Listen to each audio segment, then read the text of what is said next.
We are in a personal relationship with God. We stand in relation to Him in that we are personally responsible to God. Every person stands in a personal accountability relationship with God. Everybody is encountered by God. He created them. He holds them responsible, and they have a relationship with Him. That's why I quit years ago asking people, do you have a relationship with God? The answer is they do. Every person has a relationship with God. It might be a good relationship. It might be a bad relationship. Every human being is held personally accountable to God. They personally relate to God. Okay? We are persons. We are in relationship with Him. That is not true with animals. Animals do not stand in relation to God. They are not accountable to God. They don't think in rational terms, and they don't think in moral terms. Human beings do. We stand in relation to God. Good relation or bad relation. We stand accountable and in relation to God. There are other people who say that's pretty close, but He even tells us even more than that. There are some that say the image of God is that He created us male and female, because they relate to one another. They say, here's the main biblical support. If you look at Genesis 1:27, He says He created them in His own image. In God's image He created them, male and female. So what would they be saying is the image of God? Okay? Males and females relate to one another at the deepest level. God is a relational being. He relates to us, and folks, He related before He ever created us. Who did He relate to?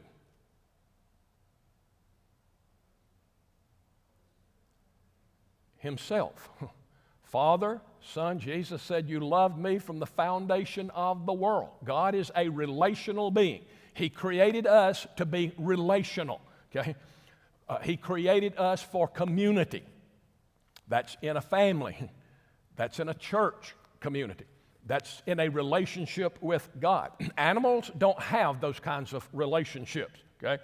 God is relational. Then there are others that have said the image of God, and they would say the Bible actually hints at this too. Genesis 1:28, immediately after saying He created them in His image, He said, let them have dominion. That the image is not some characteristic in us, like reason, morality, personal relations. These people say the image of God is that He has given us dominion like He has dominion. God has dominion over all things, and He's made us over dominion as well, and so the image is not something in us, it's something that we do. Now, again, I would say it would help us if the Bible just clearly said what the image is, but I do want to point this out to you. None of the things that I mentioned, functional, we actually have rule or dominion, personal, morality, folks, none of that can be true unless we are rational creatures. That's foundational for all of it. If you're not a rational creature, you can't rule and have dominion. If you're not a rational creature, you can't enter into relationships, okay? If you're not a rational creature, you can't make moral distinctions, okay? Animals are not rational creatures. They don't make moral distinctions. They don't enter into relationships like we do. No animal writes a birthday card to his grandmother, okay? They don't think in those terms. To do so, you have to reason. So reason has got to be at the heart of anything else. But I always just think maybe the best thing to determine what the image is just read the Bible, and why don't we see how is man in the Bible like God?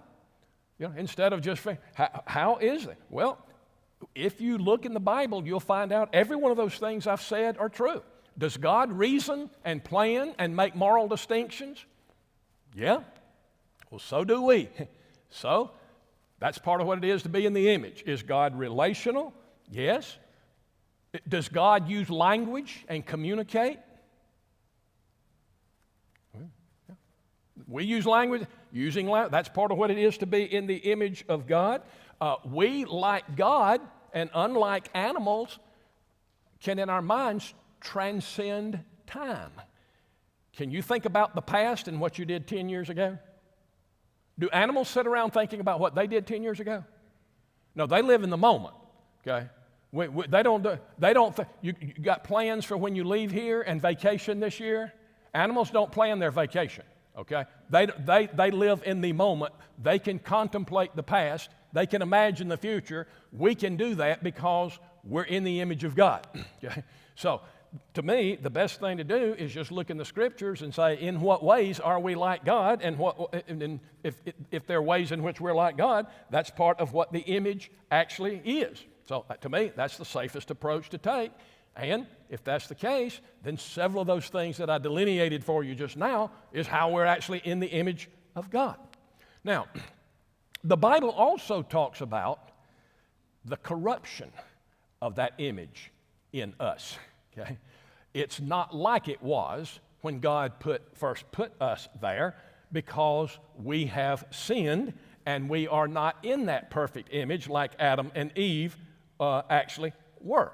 Now, we still have the image. There have been some theologians, not many, that have, because one thing, you've got to deal with the biblical text, that say we're not in the image of God any longer. Sin has completely destroyed the image of God in us. Folks, if that's true, we could understand nothing about God, just like animals don't.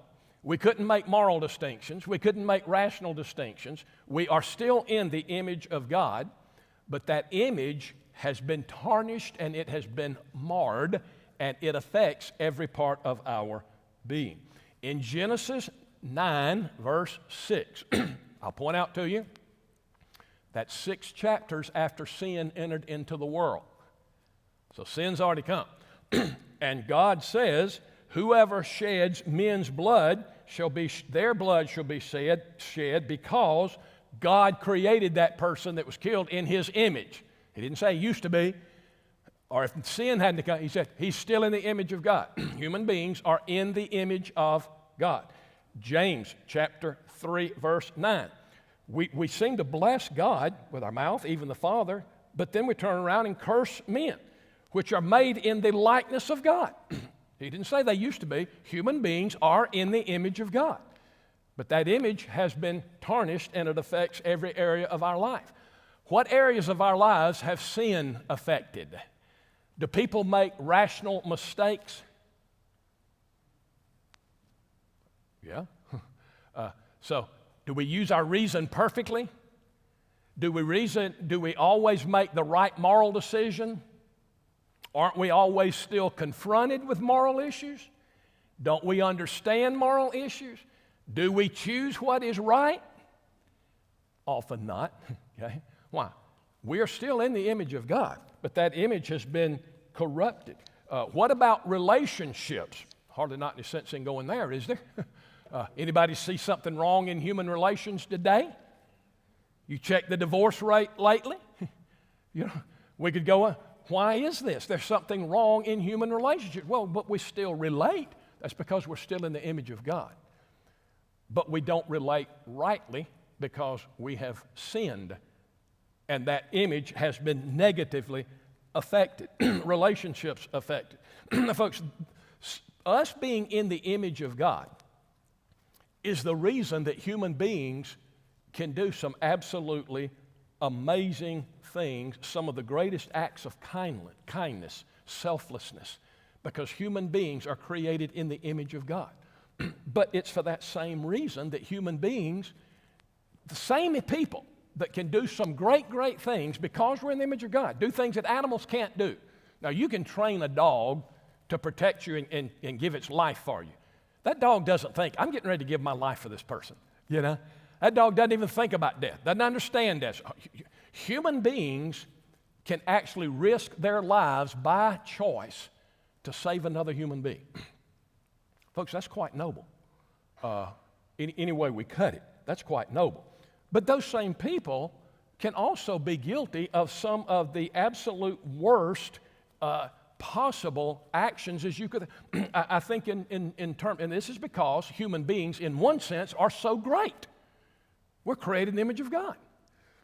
We can do some great, but we can turn around and do things that are absolutely atrocious Same people, and that would be like us. I think of what happened on 9/11. Folks, how many people, many gave their lives trying to protect other people. Many risked their lives. Thankfully, they lived through it. Folks, that is noble action. That is people looking at a situation, reasoning it out, making moral distinctions, and making a choice of absolute self-sacrifice. Animals don't do that. They don't think in those categories. That is a noble thing to do. And then I saw a news special about 3 years later that one of the news did on going back and interviewing and looking at the life situation of some of these first responders.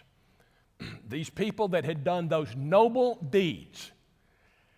And an inordinate number of those people, mainly men, whose co-workers, actually died.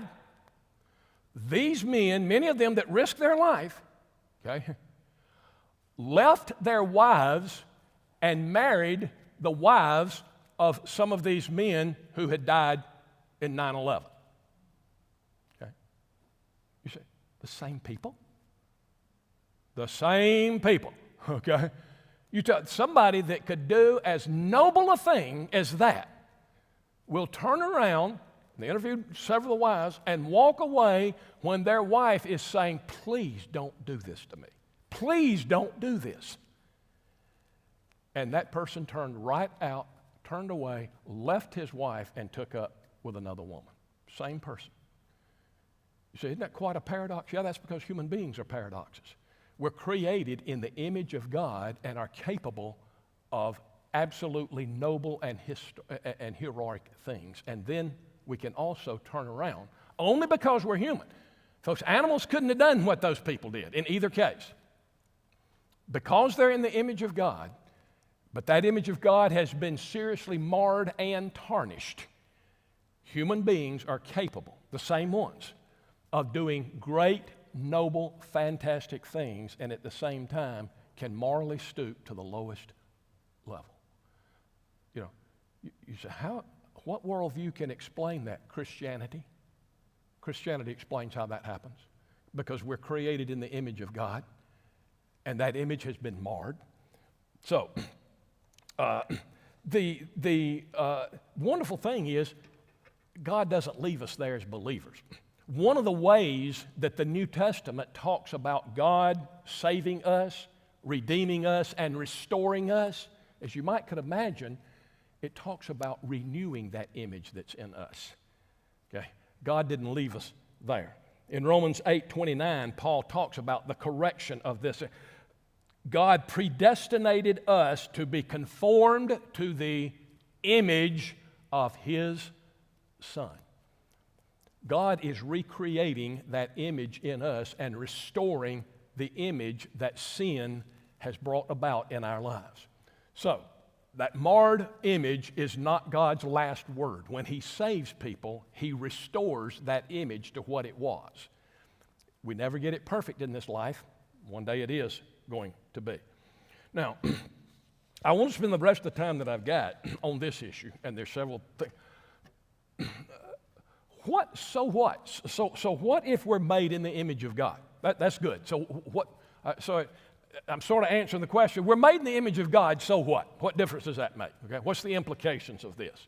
There's several things that I would point out here. We're made in the image of God.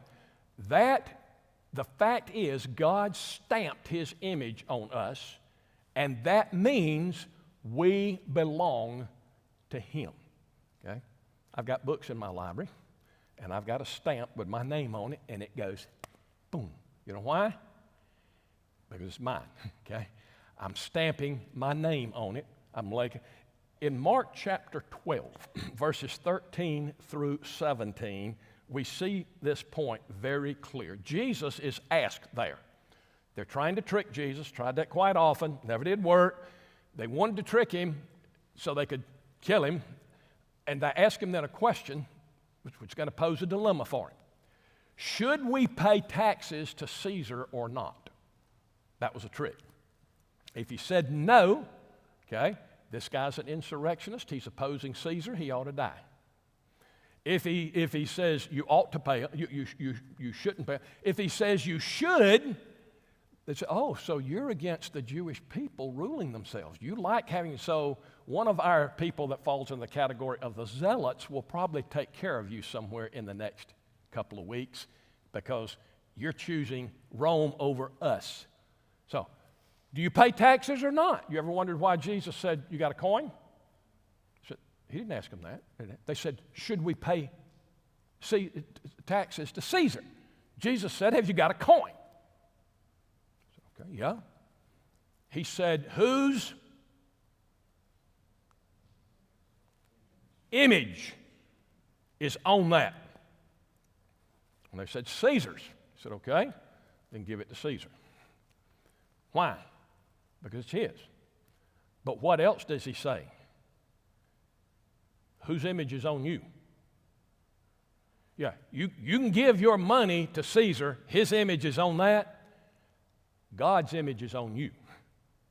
Okay? So you can give your money to Caesar. You owe yourself to God. That's the whole, what's going on behind that whole story. Human beings belong to God in a way, God's created everything, in a unique relationship with Him. Secondly, our secular world needs to hear this because of what, and I'm afraid some Christians do as well. Like I say, I'm afraid the majority of Christians don't really have a Christian worldview. They fall right into what they hear their society saying, and they don't stop and think, what does the Bible say about that? We have a problem with what we just have to call speciesism. You know what speciesism is? You know what racism is? What's racism? It says one race is superior to another one, right? That's racism. You know what sexism is? Y'all do know what sexism is, okay? It's one of the sexes, one of the genders is superior to the other. If somebody says you're sexist, that's what they're saying. You're claiming that one. Well, folks, the problem is the next thing we're moving to, and we're already there, is speciesism. You human beings think that you are special. Why do you think you are special? Why do you think you're more important than other things that are living things? Everybody understand? If you read very much, and you're seeing that in our world today. Why are human beings thinking they are better than someone else? Well, one representative from PETA said several years ago, I am much more concerned about these animal species that are dying out and we are losing them than I'm concerned about children that are hungry. Okay? So folks, that's saying you're guilty of speciesism if you disagree with that. You're telling me that the existence of these children that are starving is more important than these animal species that are dying out. Now, I hope as a Christian you're saying, yeah, that's exactly what we're saying. And we're saying that because human beings are created in the image of God. Those animals are not. Try that out in public and see how well that goes for you. Okay? That's speciesism. But I would like to tell these people, you're as inconsistent as anybody I know. Do you get in the car and drive your automobile? With weather like this, do you actually have to get out sometime after every 2 or 3 weeks and clean your windshield because you've run into insects that are just as important as you are? Why, you speciesist, the very idea that you ought to drive a car and smash bugs into your window. Why do you think that you're more important? Because they know they're more important, because the image of God is in them whether they believe it or not. Speciesism, that is an issue here. You think, just like some people think one gender is superior to the other one, that's sexism. One race is superior to another one, that's racism. You think one species is better than another one, that's speciesism. You just think human beings are the greatest thing. Yeah, because that's exactly what the Bible tells us, and we do not apologize for it. And part of the problem that we are in the world today is people don't have a Christian worldview, and that's exactly how they are responding. It is also the case, because we are in the image of God, human beings have dignity and worth and value because we are created in the image of God. We have dignity, worth, and value. Folks, everybody knows human beings have dignity and worth and value. The problem is they have a worldview that can't show them why they have dignity, worth, and value, okay? They can't explain why that is. Every human being is created in the image of God and is to be treated with dignity and respect. That means even the drunk that is lying there on the street.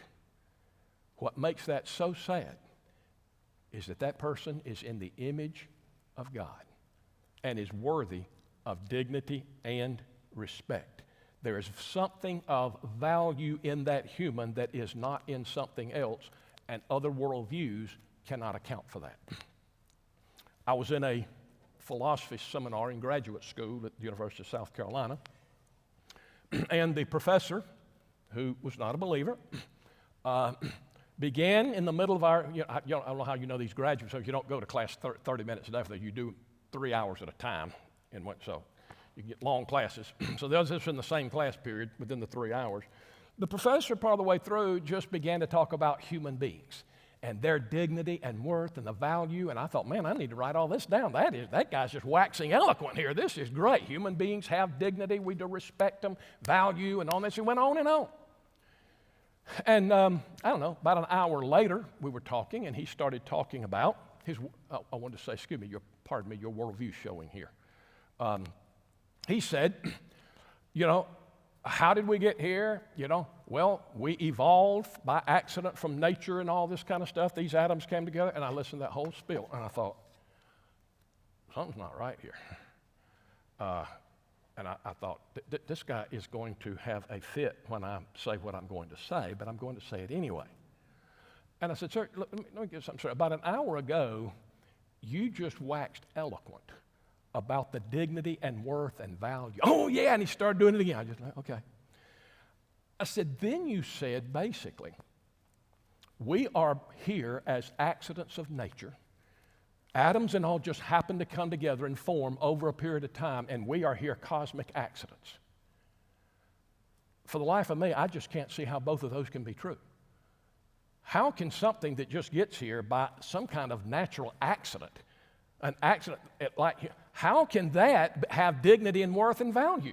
How do we have any more value than a dog has, a rock has? That's how it got here.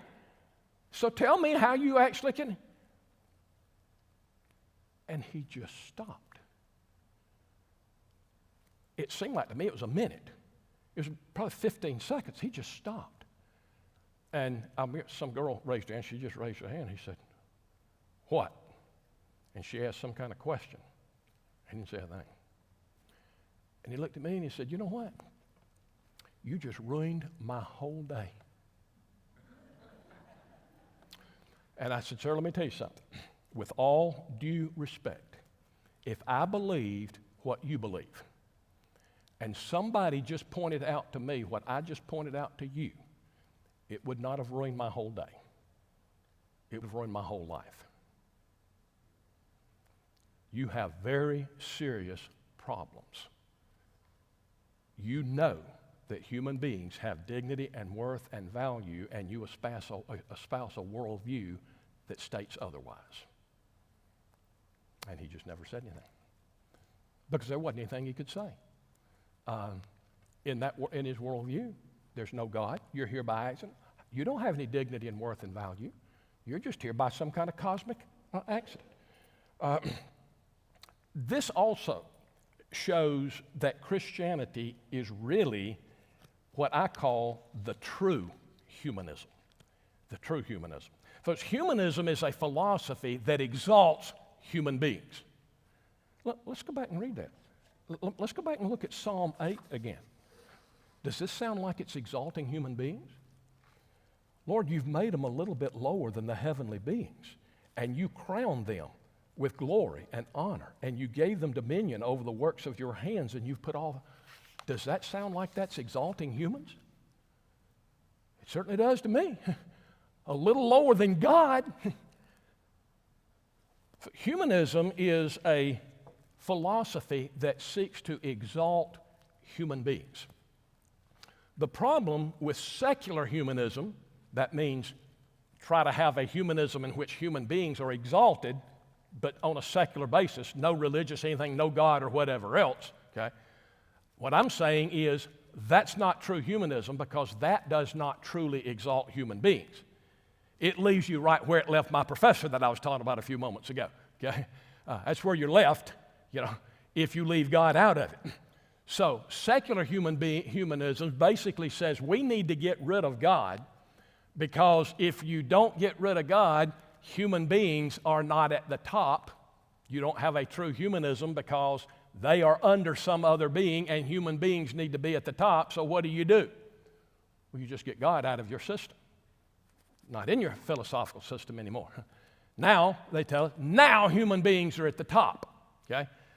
That's a form of humanism. It exalts human beings. What I want to show you is that is not actually what happens, okay? Their understanding is you've got, God, if he's here, then human beings are down here and animals are down here. If you get rid of God, human beings go to the top. Folks, that's not what's going to happen. If you get rid of God, everything's going to the bottom. Everything's going to the bottom, because there is no then distinction, no value system that says human beings are better than dogs or better than rocks. There is no creator. There's no value system. And so it's not leaving human beings at the top. It drops everything down. And that's why a person can say, I'm more concerned about the animals over there that are dying out than I am the kids. Why? Because they don't have a biblical standard left, or any standard by which they can actually say, this is better than this, and this is better than this. And so they didn't see that from the beginning. Get God out of the picture, and human beings move to the top. No, they don't. If God is out of the picture, there is nothing left to give absolute value to everything else. And so the value of everything else becomes simply relative of whatever we want to make it. And that is a lot of why we are in the mess we are today. Christianity exalts humanity. It exalts humanity and says humans are important because, and only because, they're made in the image of God. Do away with God, you do away with the image of God. You do away with the image of God, human beings are no different than anything else in the created order. So, we need to espouse a biblical worldview. Human beings are exalted creatures. We are the crown of God's creation. Okay? We are created in His image. We have relationship with Him, and we can have one eternally. And that's because God is there and who He is. Okay? And if He's not there, then we are none of those things. So if somebody says you're a speciesist, I would say you're exactly right. Human beings are the greatest species, not because I said so and not because I'm one of them, but because God says so. And a biblical worldview takes what God says as opposed to what human beings say. Okay, Brother Bob is going to come.